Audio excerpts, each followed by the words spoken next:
श्री नारद जी महाराज कहते हैं, एक प्रसंग याद आया मुझे, कथाओं में कहा करता हूं कभी कभी, कि जब भगवान नृसिंह प्रकट हुए खंभ भेदन करके, हिरण्यकश्यप का वध कर दिया भगवान ने। उसके बाद भागवत में वर्णन आता है कि इतना बड़ा स्तुति प्रकरण है नृसिंह अवतार में, शायद ही कोई देव बचा होगा जिसने भगवान की स्तुति नहीं गाई। स्तुति मतलब भगवान को प्रसन्न ना किया हो।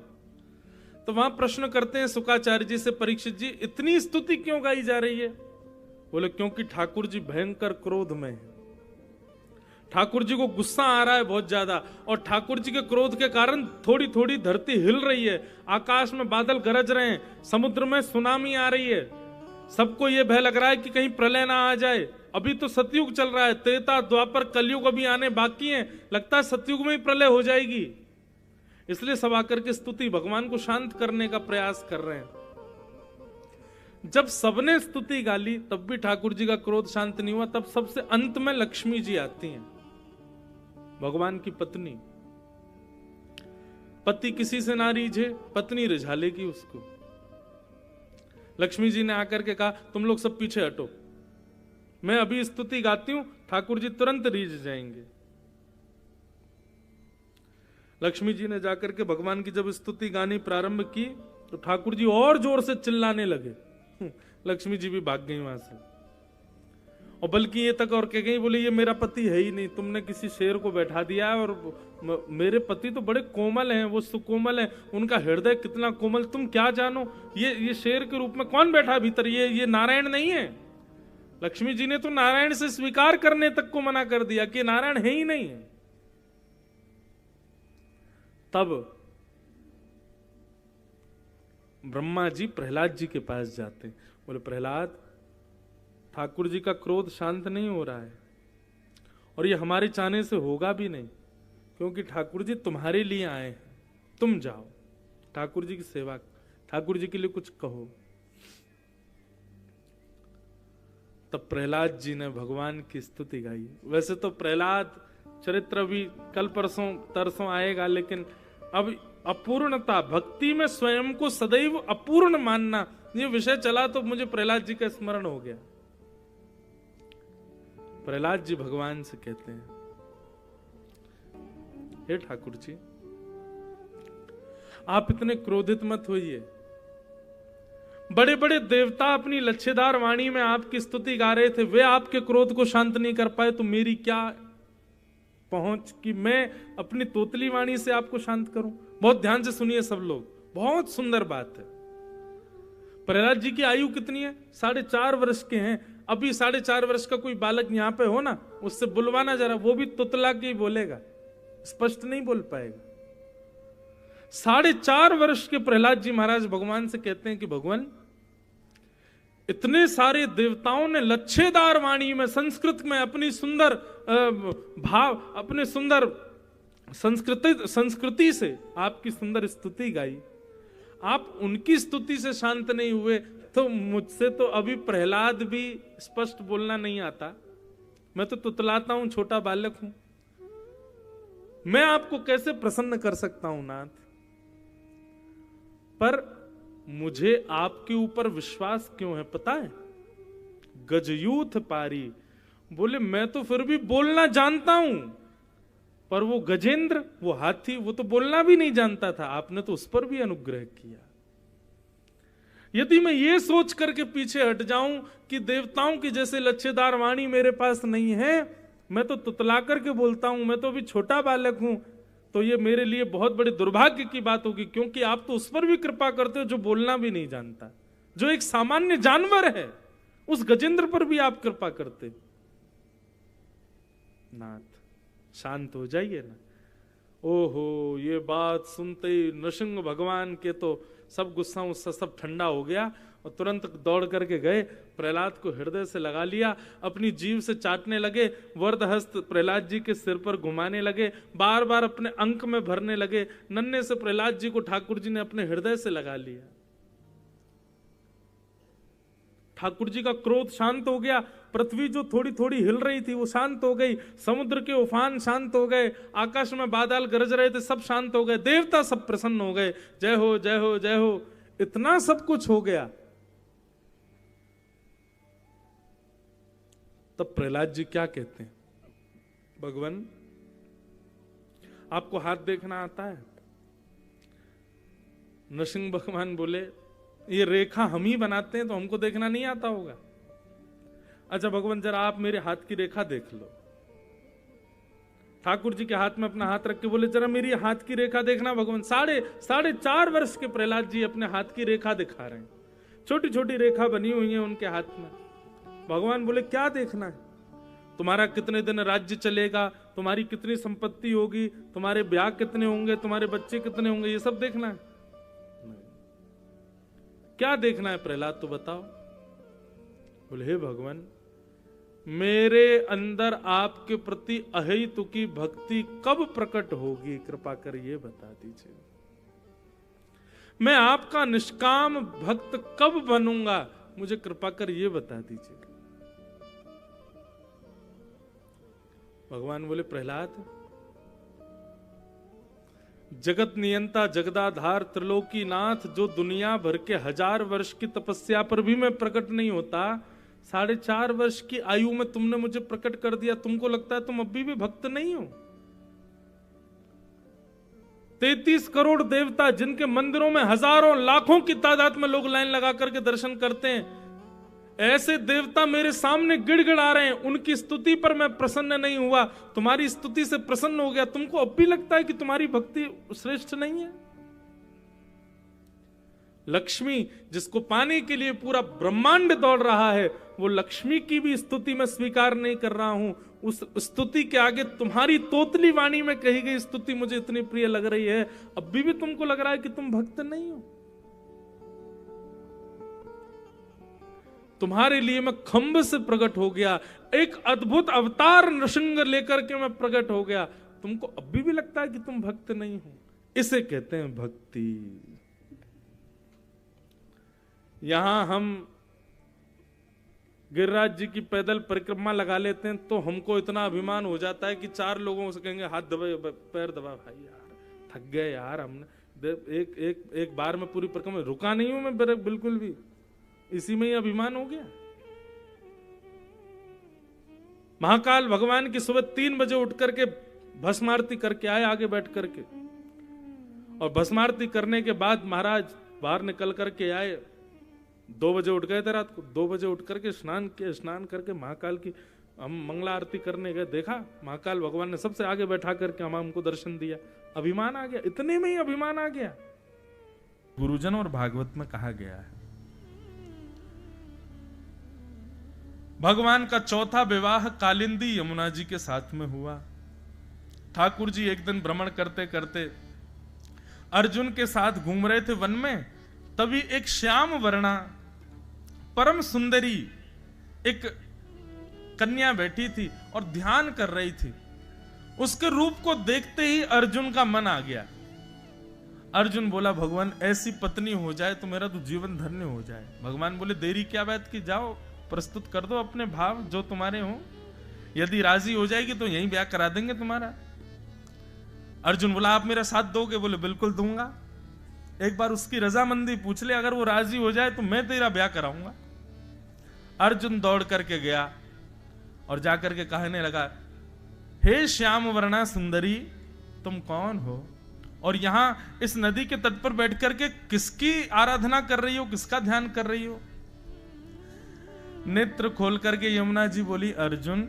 नाम सुनते ही अर्जुन घबरा गए, बोले आपको कैसे पता मैं अर्जुन हूं? बोले मुझे सब पता है अर्जुन, मैं कालिंदी हूं यमुना, और मैं यहां इस वन में तुम्हारे मित्र द्वारिकाधीश को अपने पति रूप में वर्ण करने के लिए ध्यान कर रही हूं।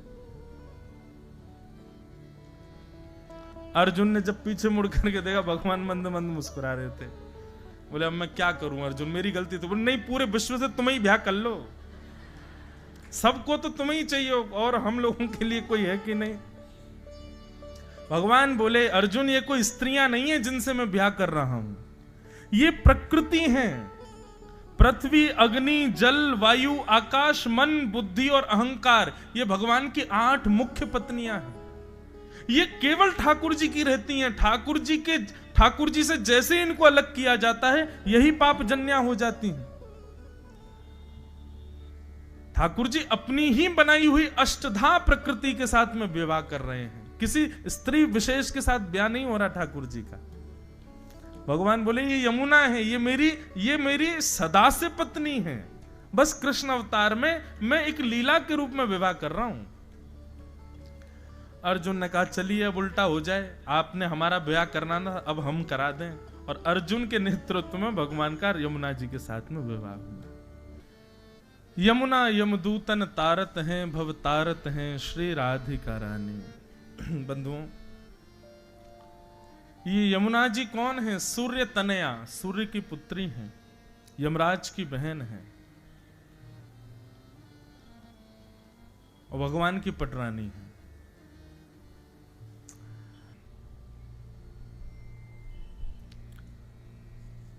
तो यमुना जी के साथ में भगवान का चौथा विवाह हुआ। इस प्रकार भगवान के 8 प्रमुख विवाह हुए। 16,100 राजकुमारियों को बंदी बना रखा था भौमासुर नाम के एक दैत्य ने। भगवान को जब यह खबर पड़ी, 16,100 राजकुमारियों ने ठाकुर जी को संदेश लिखा कि ठाकुर जी आप ही हमारी रक्षा करो। भगवान गए और जाकर के भौमासुर का वध किया, 16,100 राजकुमारियों को मुक्त किया और ठाकुर जी ने कहा जाइए आप सब अपने अपने घर को जाओ। राजकुमारियां बोली भगवान अब हमारे माता पिता हमको स्वीकार नहीं करेंगे और कर भी लेंगे तो हमसे ब्याह कौन करेगा। अब सबको पता है कि हम एक राजा के यहां बंदी रह चुकी हैं, कोई श्रेष्ठ कुल का बालक तो हमसे ब्याह करेगा नहीं अब, और करेगा भी तो ऐसा लगता है कि जीवन भर प्रताड़ना ही करता रहेगा, बार बार पर व्यंग डालेगा, अरे तुम तो दासी रही हो, इससे अच्छा तो हम अपने जीवन का अंत कर लें। ठाकुर जी बोले नहीं। बंधुओं, कैसी भी परिस्थिति आ जाए, एक बात हम हाथ जोड़ के कह दें, कितनी भी भयानक परिस्थिति जीवन में आ जाए उसका सॉल्यूशन कभी अंत नहीं है। स्वयं को मार देना, स्वयं को किसी भी बुरी तरीके से स्वयं को घातक करना, ये उस सॉल्यूशन से निवृत्ति का कारण नहीं है।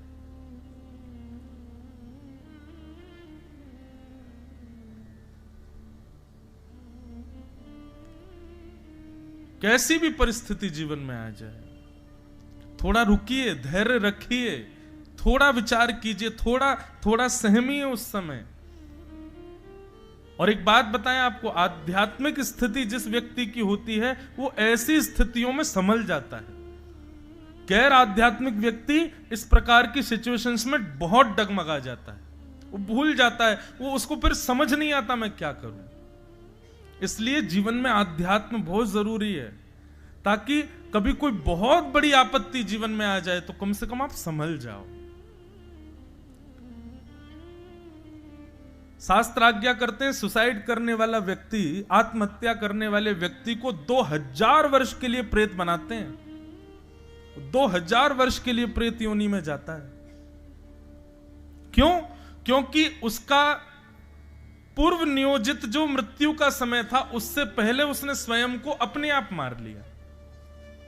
और एक बात बताएं, ये व्यसन करके दूषित प्रकार के और ये जो व्यसन होते हैं, इन व्यसनों को लगा करके अपने आप को रोगी करके जो व्यक्ति मरता है, ये भी आत्महत्या मानी जाती है। आपने स्वयं व्यसन लगाया, खूब मना किया गया, रोका गया, नहीं माने, उस व्यसन की इतनी डोज अंदर चली गई कि एक दिन आप एक ऐसे रोग के रोगी हो गए कि प्राण निकल गए, ये भी आत्महत्या मानी जाती है। उसको भी 2000 तो नहीं, लेकिन हाँ 20-25 साल के लिए तो प्रेत योनि में भेजते ही होंगे। क्षमा करना, कान पकड़ के, अगर किसी के परिवार में या किसी के संबंध में ऐसे किसी व्यक्ति की अंत हुआ हो या ऐसी स्थिति में कोई हो, भगवान करे वो कुशल हो जाए, पर ये जो लोग अभी संभले हो वो संभल जाओ, ये उचित नहीं है। आत्महत्या, अपने तन, ये तन हमको ऋण में मिला है, ये कर्ज में चल रहा है हमारा, ये भी एक लोन है। इसको पाकर के बिल्कुल फ्री मत हो जाइए कि इससे कुछ भी कर सकते हैं हम, इससे कहीं भी चले जाएंगे, कुछ भी खा लेंगे। ये भी ऋण में मिला है हमको।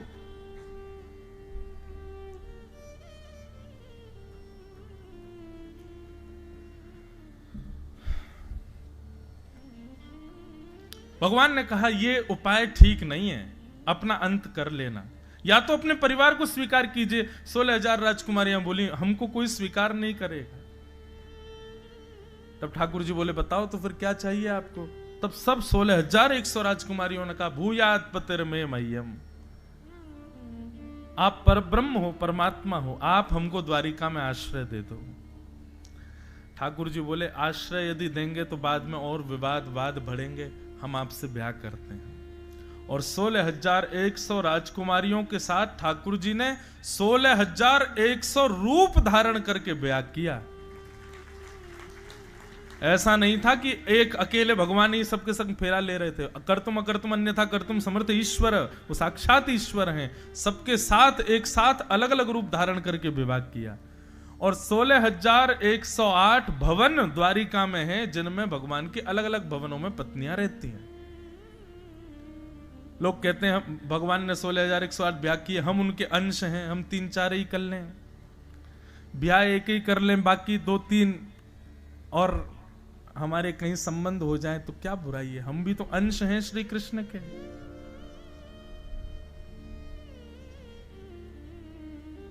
इस चीज में तो अंश दिख रहे हो आप। 6 दिन के ठाकुर जी ने पूतना के पयोधर का विष पिया था, उसमें भी अंश हो, पी जाओ। ठाकुर जी ने 21 किलोमीटर चौड़ा लंबा चौड़ा गिरिराज पर्वत ऐसे उठा लिया, तुम 4-5 किलो का पत्थर ही उठाए दो, ऐसे अंश हो ना। जो इतना नहीं इतना कर सकते हो तो सब करो। एक बात सदैव याद रखना बंधुओं, श्री कृष्ण की लीला करणीय नहीं है, श्रवणीय है। श्री कृष्ण का कथन करणीय है, वो जो कहते हैं वो करने योग्य है। कृष्ण जो करते हैं वो कभी नहीं कर सकते आप। प्रभु श्री राम की करनी करणीय है, प्रभु श्री राम जो कर रहे हैं वो आप कर सकते हो, पर कृष्ण की तो केवल कथनी पर ही जाओ, करनी आप कभी नहीं कर पाओगे। भगवान ने 16,108 विवाह किए, ठाकुर जी के विवाह हो गए आनंद के साथ। और आगे अब क्रम आता है, राजा नृण की कथा आई, उसके बाद नारद जी का भगवान की दिनचर्या देखना। नारद जी भगवान की दिनचर्या का दर्शन कर रहे हैं, ठाकुर जी की ग्रहचर्या दिनचर्या कैसी है उसके बारे में देख रहे हैं। प्रातःकाल ठाकुर जी ब्रह्म मुहूर्त में उठ जाते हैं। जिस व्यक्ति को जीवन में भगवत अनुभव करना हो, जल्दी से जल्दी वो नियम बना ले ब्रह्म मुहूर्त में उठने का, और ब्रह्म मुहूर्त में उठ करके स्नान ध्यान करके फिर भगवान का स्मरण करे। निश्चित है कि ब्रह्म मुहूर्त में उठने वाले को ठाकुर जी का साक्षात्कार निश्चित होता है, भगवत दर्शन उसको होगा ही होगा, क्योंकि उस समय पर ठाकुर जी भी जागृत अवस्था में होते हैं। इसलिए ब्रह्म मुहूर्त में ठाकुर जी उठते हैं। उठने के बाद स्नान ध्यान करके ठाकुर जी फिर गौशाला जाते हैं, गायों की सेवा करते हैं। गौ सेवा करने के बाद भगवान अपने पांचजन्य शंख का नाद करते हैं। शंख का नाद करने से, उसी नाद से ही द्वारिका के लोग उठते हैं। फिर ठाकुर जी जाकर के बाल भोग करते हैं, माता पिता और परिवार से मिलते हैं, फिर स्वधर्मा सभा में बैठते हैं, फिर द्वारिका भ्रमण करके सबके दुखों को देखने जाते हैं। फिर रात्रि में आकर के ठाकुर जी कुछ संत महापुरुष वैष्णवों से मिलते हैं, और रात्रि सोने से पूर्व प्रसाद पाकर के ठाकुर जी एकांत में बैठ करके ब्रज का स्मरण करते हैं। नित्य आज भी द्वारिका में नियम है, ठाकुर जी की शाम को जब संध्या आरती होगी, तब उस संध्या आरती में द्वारिकाधीश शंख चक्र गदा पद्मधारी चतुर्भुज भगवान को वंशी धारण कराई जाती है। और ऐसा कहा जाता है कि शाम को संध्या के समय ठाकुर जी एकांत में बैठ करके द्वारिका में ब्रज को याद करते हैं। रोज हर दिन ब्रज को स्मरण करते हैं। आज भी सुबह की श्रृंगार आरती और रात्रि की संध्या आरती में द्वारिकाधीश में ठाकुर जी को वंशी धराई जाती है, वंशी का श्रृंगार आता है। नित्य ठाकुर जी ब्रज को याद करते हैं और उसके पश्चात फिर शयन करते हैं। ऐसी ठाकुर जी की पूरी दिनचर्या बताई यहां पर। आगे वर्णन आता है कि पांडवों ने राजसूय यज्ञ किया, उस यज्ञ में भगवान को आमंत्रित किया और आमंत्रण पत्र में यह लिखकर के भेजा कि भगवान कम से कम 20,000 राजाओं को संग लेकर के आइएगा, यज्ञ में आहुति डलवाने के लिए आवश्यक है। 20,000 राजकुमारों के द्वारा आहुति डलेगी तब यज्ञ पूर्ण होगा। तभी भगवान के पास दूसरा आमंत्रण आ गया कि जरासंध ने 20,000 राजकुमारों को बंदी बना रखा है, कृपा करके आप उन बंदियों को वहां से मुक्त कराओ। ठाकुर जी बोले ये बढ़िया है, पहले जरासंध के यहां जाएंगे, वहां से 20,000 राजकुमारों को मुक्त करेंगे, उन्हीं को लेकर के यज्ञ में चले जाएंगे।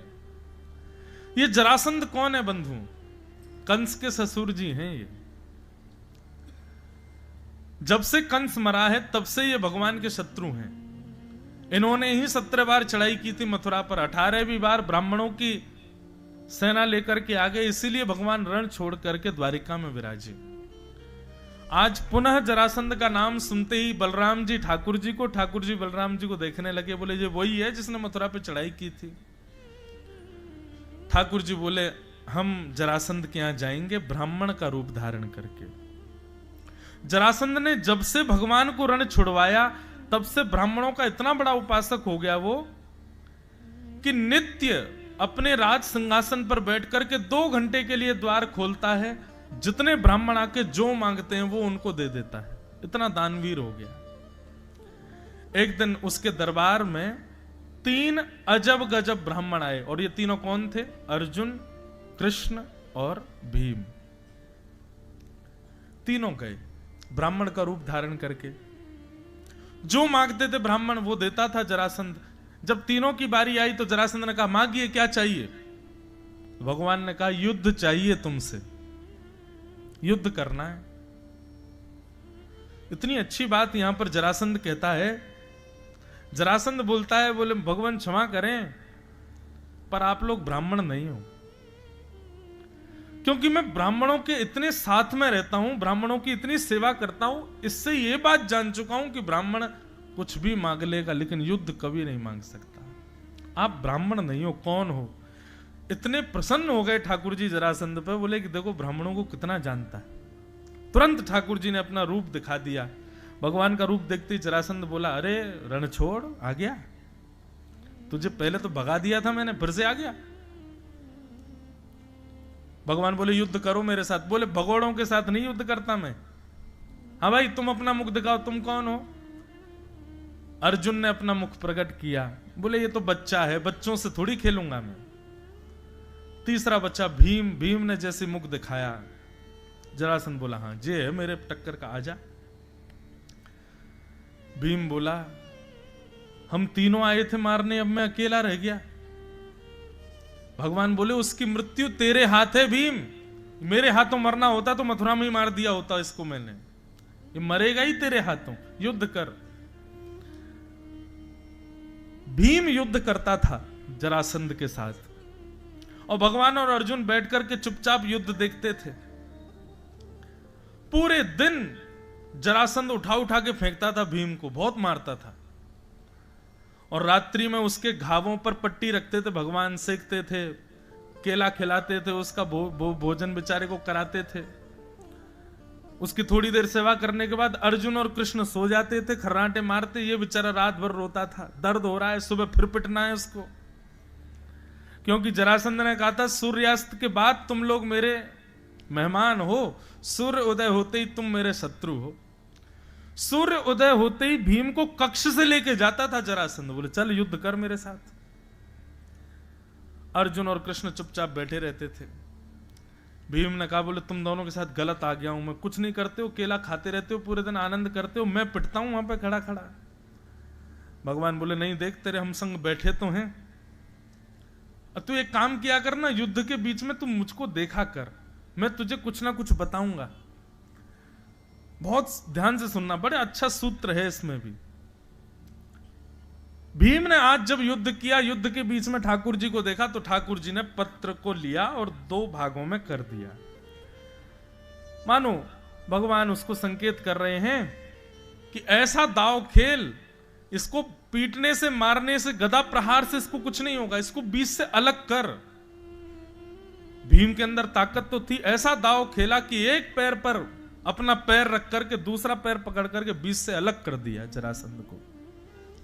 जैसे ही बीच से अलग हुआ, मृत्यु हो गई जरासंध की। भीम अपनी भुजाएं उठा करके और अपनी विजय का घोष करने लगा, ठाकुर जी के आगे दिखाने लगा, देखो मैं जीत गया। भगवान बोले पीछे देख। पीछे मुड़ करके देखा तो वो तो फिर से खड़ा हो गया, फिर मारने लगा। टीकाकार वर्णन करते हैं, भीम कौन है? भीम है मैं और आप सब जीवात्मा। और जरासंध कौन है? बोले जरासंध है हमारे कर्म। हम हर दिन सूर्यास्त, सूर्य उदय होते ही अपने कर्मों से युद्ध करते हैं और सोचते हैं कि आज हम कर्म को परास्त कर देंगे, और कभी कभी परास्त कर भी देते हैं, लेकिन कर्म इतना बलवान है कि जैसे ही पीछे मुड़ के देखो तो फिर दूसरे रूप में वो खड़ा मिलता है और हमको ताव दे करके कहता आजा युद्ध कर मेरे साथ। ये कर्म से कितना भी युद्ध कर लो, कितना भी हरा लो, ये फिर जीवित हो जाता है। ठाकुर जी कहते हैं युद्ध के बीच में, कर्म से युद्ध के बीच में मेरी ओर देखा करो, पर केवल मुझे देखो मत, शरणागति करो, मेरे ऊपर समर्पण करो अपना, और मुझसे प्रार्थना करो कि ठाकुर जी ये कर्म से युद्ध में हम हार रहे हैं, आप कृपा करो, हमारे लिए जो उचित हो वो हमको प्रदान करो। इस प्रकार समर्पण भाव से जब तुम मेरे को वंदन करोगे तभी विजय हो पाओगे। भीम ने जब आकर के कहा मैंने आपको देखा था फिर भी हार गया, भगवान बोले जीतने के लिए देखा था, समर्पण के भाव से नहीं देखा। पूर्ण समर्पण के भाव से मेरी ओर देखेगा तभी कल्याण होगा। अगले दिन भीम ने युद्ध के बीच में पूर्ण समर्पण के भाव से जब ठाकुर जी को देखा, तब भगवान ने पत्र अलग करके विपरीत दिशा में फेंका। कहा कि बीच से अलग तो करो, पर इसके अंगों को यथावत मत छोड़ो, उठा करके विपरीत दिशा में फेंको, ये जुड़ नहीं पाएगा। फिर आज जब भीम ने ये दाव पेच खेला, जरासंध का वध हो गया, और अब भीम ने अपनी विजय का घोष नहीं किया, अब ठाकुर जी को प्रणाम किया, धन्यवाद भगवान आपने कृपा की। हर दिन कर्म से युद्ध कर रहे हैं हम, पर उस कर्म के युद्ध में विजय की इच्छा मत रखो, क्योंकि कर्म से आप जीत नहीं पाओगे। आपके कर्म कर्तव्य रोज आपको हराएंगे। केवल अपने इस कर्तव्य के बीच में ठाकुर जी को पूर्ण समर्पण भाव से देखो, वंदन करो, आपके लिए जो उपयोगी होगा वो आपको मिलेगा। इस प्रकार जरासंध का वध करवा करके भगवान 20,000 राजकुमारों को लेकर के इंद्रप्रस्थ गए। वहां जाकर के भगवान ने राजसूय यज्ञ में 20,000 राजकुमारों से आहुति डलवाई, पांडवों का यज्ञ पूर्ण हुआ। उसी बीच भगवान ने शिशुपाल का वध भी किया।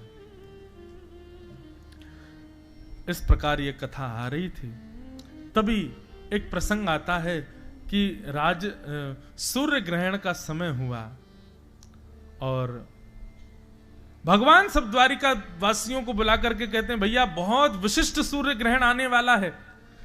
इस सूर्य ग्रहण पर यदि कोई व्यक्ति यज्ञ करे, दान करे, पुण्य करे तो उसका अनंत गुना फल मिलता है। हमारी इच्छा है कि इस सूर्य ग्रहण पर सब द्वारिकावासी हमारे साथ कुरुक्षेत्र चलें और वहां चलकर के हम बढ़िया यज्ञ करेंगे। सब द्वारिका के लोग कुरुक्षेत्र आए और बंधुओं इसी सूर्य ग्रहण के समय पर ब्रज में नंद बाबा ने भी घोषणा की भैया बहुत बड़ा सूर्य ग्रहण आ रहा है, मेरी इच्छा है कि सब ब्रजवासी वैसे तो कहीं जामे ना है, लेकिन या बार सब लोग कुरुक्षेत्र चलो, वहां यज्ञ करेंगे। अब ना तो ब्रजवासियों को पता है कि द्वारिका के लोग वहां आ रहे हैं, ना द्वारिका के लोगों को पता है कि ब्रजवासी वहां आ रहे हैं। भगवान को ब्रज से गए हुए 100 वर्ष से अधिक हो चुका है।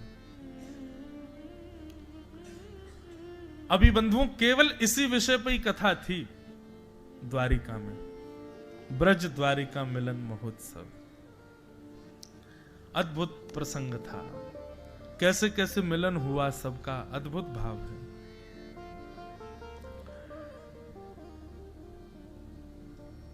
वहां पर रुक्मणी जी का जब किशोरी जी से मिलन होता है ना, वो विषय तो रुक्मणी जी की स्थिति ऐसी थी कि जब रुक्मणी जी को यह बात पता चली कि श्री राधा रानी कुरुक्षेत्र आई हैं, तो रुक्मणी जी को पहले तो अपने अंदर मान हुआ कि देख के तो आए ये राधा रानी है कैसी, और अपने संग सप्त पत्नियों को, भगवान की 8 पत्नियां गई हैं राधा रानी को दर्शन करने नहीं गई हैं, प्रणाम करने नहीं गई हैं, परखने गई हैं कि हैं कैसी। ब्रज के शिविर में रुक्मणी जी पहुंची, शिविर में जाकर के किसी से कहा, बोले श्री किशोरी जी कहां हैं? बोले सामने जो शिविर है ना, इसी में श्री राधा रानी विराज रही हैं।